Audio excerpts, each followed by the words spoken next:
I offer this podcast freely. Your support really makes a difference. To make a donation, visit reneemckenna.com. Welcome to Spiritual Psychology. My name is Renee LaValle McKenna, and I bring my 30-plus years as a recovering addict and ex-crazy person turned therapist and shamanic healer to bring you snackable teachings on spirituality, psychology, and all things personal growth. And today I want to talk about spiritual family and the Great Mother. And the Great Mother is an aspect of the divine feminine that is available to all of us. And although everyone has a human family, a biological mother and father, whether you have a loving and supportive relationship with your family of origin or whether you have no relationship with them at all, our human families can provide an unlimited resource for personal growth in our life. And for some of us, our family resources provide a wealth of encouragement, nourishment, and productive, constructive support. And for some of us, the dysfunction, the abuse, the neglect, the suffering caused by our family of origin relationships can be a catalyst for our personal growth in a different way. And for many of us, one of the calls to grow is spiritually. If our family of origin is not able to provide what we need, then many of us are almost forced to open to receiving what we need from God, Goddess, the earth, the universal life force, whatever our developing conception is of the divine. And many of my clients, and myself included, come to call this their spiritual family. And that has been very helpful to me, that Fran and Art LaValle were my biological family, but that I am actually a child of the universe. And the archetypes or energies, the Great Spirit is available to me always as a healthy internal parent. And God works through people, so universal love, the unconditional compassion of the Great Mother, Father, often comes to me externally as well, through friends, through circumstances, through nature, and the infinitely generative and creative flow that we're all a part of when we can surrender into it, open to receive, to allow ourselves to be changed and to grow. I did a session with a client recently who has a disabled child, and the kid has a lot of developmental delays. They're 3 years old and not speaking yet, learned to walk much later than usual. And there's been so much focus on the child. There's been little opportunity for this mother to be mothered herself. And she's been doing really amazing work healing her own trauma around the birth and what's needed to move into the next place developmentally for her son. And she's really an outstanding mom. And for me, great parenting is about being present enough with your child that you see their needs. You want to support their authentic self in the world, even if it's difficult, challenging, or inconvenient for you, that the needs of the child are foremost. And that our own work as parents, particularly in the early days under the age of 5, is about receiving the support we need as parents to be able to provide that unconditional love and support for our kids. And most of the people who come to me have not had that experience of unconditional love and support themselves. And this is one of the great under-recognized gifts of parenthood, is that it gives us an opportunity to heal and reparent ourselves. Because in order to give in a healthy way in our life, in any area of our life, whether it's through parenting, through our work, through creativity, friendship, or back into our own family, giving is part of a flow, a continuum. And in order to give, we need to receive. Otherwise, we're going to get depleted, resentful, drained. And in its dysfunctional forms, giving can actually be destructive and pathological because we're all connected. When we deplete and harm ourselves, even in service of another, it degrades the quality of what's received. So some of the best things we can do for those we serve is to truly and deeply take care of ourselves. And when we consciously tap into the larger flow of the life force, then giving becomes more about opening to let that flow through us, which wants to go to the other person, rather than giving from our own life energy. But most of us don't know how to do that. And frequently on the human plane, those we are giving to, especially young children, will suck us dry if we give them the opportunity. So it's been an invaluable lesson for me to recognize that in order to give in a healthy way, I also need to receive in a healthy way.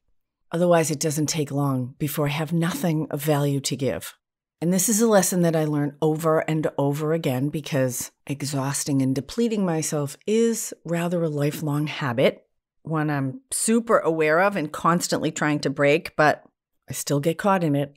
In fact, I had a fairly dramatic experience recently. I'm going to be moving from San Francisco to Manhattan in a few months, and I'm getting my San Francisco house ready to rent. And I worked in the trades most of my life. I was a house cleaner for 12 years and done house painting and landscaping and minor remodeling work. And I kind of knew I was exhausting myself, but it was almost like being a little manic. I couldn't stop. There's still a deeper belief that if I don't do it, it might not get done. And I had an estate sale, sold pretty much everything I own, making room for this new chapter of my life. And as I loaded the last truck of the last people here buying and receiving my things to move on and bring into their own life, I jumped down out of the truck, twisted my knee, and landed on my hands to catch my fall. And I broke my right wrist and I sprained the left one. And it was the perfect moment because everything was done. And I knew immediately as I lay on the ground that I was being forced to stop. I had a list of about 300 things I was going to do after that truck pulled away and was incapable of doing any of them. Luckily, because of universal flow, I made enough money in the sale to pay other people to do it. And fabulously, I have a 10-day vacation planned to go to Italy, one of my favorite places in the world, with 4 of the fabulous teenagers in my life. And when I did my own inner journey work about it, I was told, you need to stop acting like a servant girl and start acting like a queen. So I rented a wheelchair and they're going to get to push me around in my personal litter around Rome and Firenze and Venice. So I'm still working on flow myself, and there's not a lot of room for compromise in this circumstance. I have to receive help, and I'm good with that for the most part. And the bone has a very clean break. I don't really have any pain. And it gives these teenagers I've been giving to unconditionally for a very long time an opportunity to give back to me. So my client did a very powerful inner journey to connect with what she called the Mother Earth. And the Divine Feminine, the Great Mother, is available to us all. And we asked that she present in whatever form was most helpful for my client. And she was guided to a beautiful beach in non-ordinary reality. And the goddess sat on the beach with the earth in her lap. And her own body was beautiful browns and blues and greens. And her energy was infinitely nurturing and giving, incredibly wise, an infinite fountain of unconditional love. But she also has boundaries, and she's firm if needed, but very safe. My client felt that she knew that she would be taken care of, but she also knew where she stood. It was very grounding, very secure. And she was reminded by Earth Mother that the mother always gives food, shelter, warmth, and comfort, but that the mother must be supported too, and that the Earth Mother is supported in a strong, complex, infinitely, deeply supportive web and flow of universal containment and support. And my client was shown that when she connects with the Earth Mother, the goddess, she becomes part of this web or network, like a beehive. And there's strength in connection. There's resilience and protection and balance. She was reminded that most people are trustworthy and to really make room for the network of support and to grow in trust and openness. And that with our children, as with ourselves, we don't need to control everything. The difficulties are opportunities, and that working through things builds strength and resilience. And we called in the higher self of her son, and he appeared a little older than he is right now. We connected his spirit with the Great Mother, that she is a source and resource for him as well. And we need those reminders as human parents that we don't need to do this alone, that our children come through us, not from us. And that as we connect with the spiritual family, our children can be connected with that spiritual family as well. And whether we do that consciously or just energetically, the effect is the same. Our limited selves do not need to be the sole resource for our children, nor should they be. We are all children of the universe. And turning to receive universal support can be life-changing. And there was this profound and beautiful transmission of the Mother Earth energy into my client's body. She said she experienced it on a cellular level. There was a reconfiguration happening inside of her, and that connection is easily and naturally available to her now. And she said it's removed some of the irritation that she feels with some of the other mother figures, like her mother-in-law, and their own limitations in humanity, because she has this deeper resource to draw from that's always available. And so we played with different energetic configurations of working with the Great Mother. When she's receiving, the Great Mother may be behind her. I get this image of having her hands on my client's shoulders, like, we got you back. But when she's faced with the neediness of her child or other people in her life, even adults, the Earth Mother can move in front of her and stand between her and them. I used this a lot with my own kids when they were young, and I used to do it every time I was going to teach art. God bless the teachers in the world, because those kids will suck you dry. Not in a bad way, they just have so many needs, and they're receiving and receiving and receiving, just like little plants that need to be watered all the time. I used to teach at a Catholic school, and Mary is the aspect of the divine feminine, the Great Mother that often shows up for me. And I would let the children draw from her infinite well of wisdom, love, and compassion. And humor, too. And so my client practiced placing Earth Mother before her and letting her son draw from this divine resource. And that her job as a healthy parent was to ground that energy and actually receive from it herself.